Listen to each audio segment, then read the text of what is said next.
आम्हाला कुणीच हरवू शकत नाही, आम्हीच सर्वस्वी या अहंकारात भाजपनं राहू नये. शरद पोंक्षेंचा नागपुरात जाऊन इशारा. भाजपाची काँग्रेस व्हायला लागली तर राष्ट्रीय स्वयंसेवक संघ हिंदुत्व बाळगणाऱ्या 10 भाजप उभा करू शकतो हे लक्षात ठेवावं, असं सूचक इशारा मराठी अभिनेते शरद पोंक्षे यांनी नागपुरातील एका कार्यक्रमात बोलताना दिला आहे.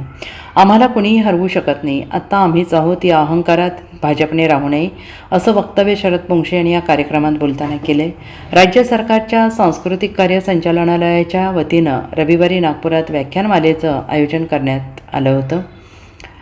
या कार्यक्रमासाठी मराठी अभिनेते शरद पोंक्षे उपस्थित होते. या कार्यक्रमात भारत एक हिंदू राष्ट्र या विषयावर बोलताना शरद पोंक्षे यांनी मोठं वक्तव्य केलं आहे. राष्ट्रीय स्वयंसेवक संघ ही भाजपाची आई आहे, मात्र भाजपची काँग्रेस व्हायला लागली तर अशा 10 भाजप संघ उभा करू शकतो हे त्यांनी लक्षात ठेवावं, असं सूचक इशारा शरद पोंक्षे यांनी बोलताना दिला आहे.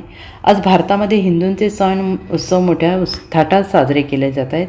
गर्वाने म्हणा आम्ही हिंदू आहोत असं म्हणण्याची ताकद केवळ केंद्रातील पंतप्रधान नरेंद्र मोदी यांच्या सरकारमुळेच आहे आणि याचं संपूर्ण श्रेय मोदींसोबत संघाला जातं. 100 वर्षात अनेक उपेक्षा सहन करूनही संघ आज ताठ उभा आहे. संघ ही भाजपची आई आहे, मात्र भाजपची काँग्रेस व्हायला लागली तर अशा 10 भाजप संघ उभा करू शकतो हे त्यांनी लक्षात ठेवावं.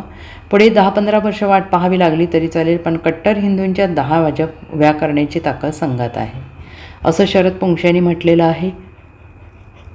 मनुस्मृतीमध्ये कोणालाही दुय्यम वागणूक दिलेली नाही, ते जाळणाऱ्यांनी वाचली नाही, वाचली असती तर ते जाळू शकले नसते, असं यावेळेस बोलताना शरद पोंक्षे यांनी म्हटलेलं आहे.